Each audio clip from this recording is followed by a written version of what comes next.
Dahulu kala di perkampungan bernama Dusun Padang Bindu, hiduplah seorang raja yang sangat dihormati oleh penduduknya. Dialah Raja Balian, sosok penuh karisma yang begitu diagungkan.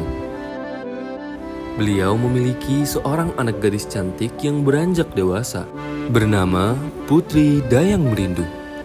Menurut hikayat lama, Putri Dayang Merindu mempunyai sahabat 2 ekor harimau besar. Persahabatan mereka dapat terjalin berawal pada suatu kejadian. Saat itu, Putri bersama beberapa orang pengawal berjalan-jalan di pinggir hutan belantara menikmati indahnya alam. Sang putri tampak begitu gembira melihat kupu-kupu menari di antara bunga-bunga yang merekah.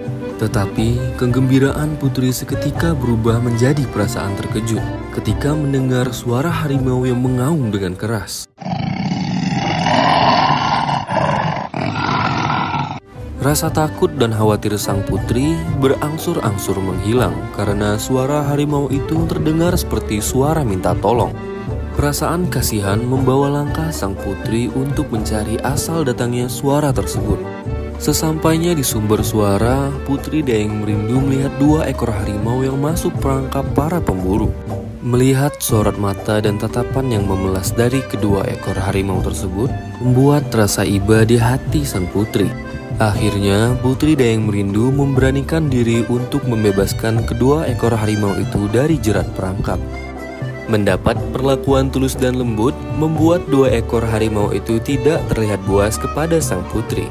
Sejak saat itu, kedua harimau setia menemani sang putri sebagai ungkapan balas budi.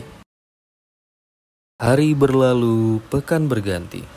Seperti biasa, Putri Dayang Merindu pergi turun ke sungai untuk mencuci pakaian dan mandi. Secara kebetulan, hari itu sang putri tidak menjumpai seorang pun temannya.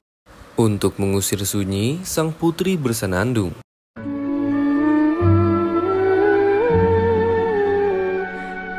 Suara senandung Putri Dayang Merindu terbawa angin sayup-sayup terdengar di telinga seorang pengembara. Pada saat itu, sang pengembara sedang menyusuri aliran sungai Ogan. Jiwanya begitu tergoda untuk mengetahui dan mencari dari mana datangnya suara senandung itu. Dari kejauhan di balik pepohonan, si pengembara melihat ada seorang gadis. Sang pengembara pun terus melangkah mendekat ke arah sang gadis. Tidak terlihat dari kejauhan sebab tersembunyi, sang pengembara berdiri dengan gagah menampakkan dirinya. Hasrat ingin mengenal sang gadis begitu membara.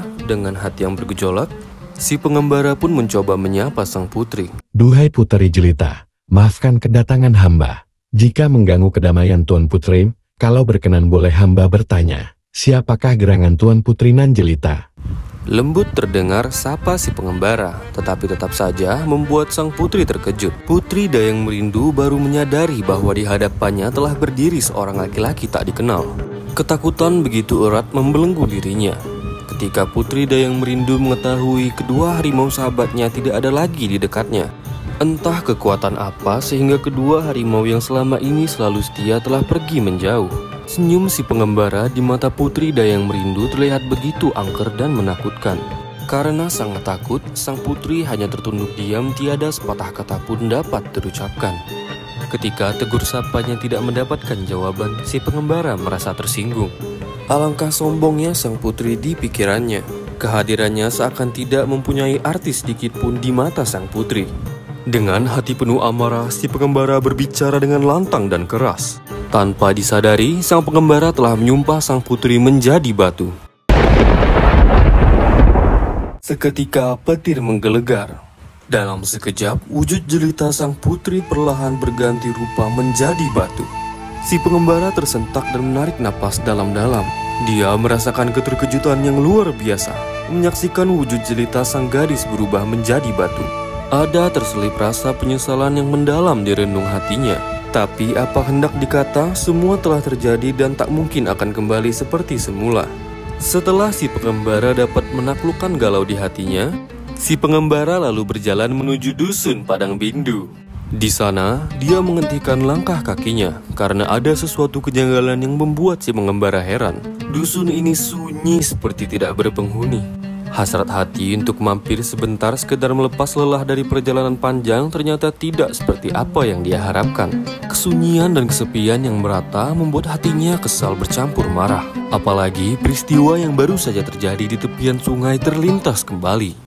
Sumpah serapah si pengembara yang terdengar geram dan kesal bergema membentur lembah dan lereng bebukitan.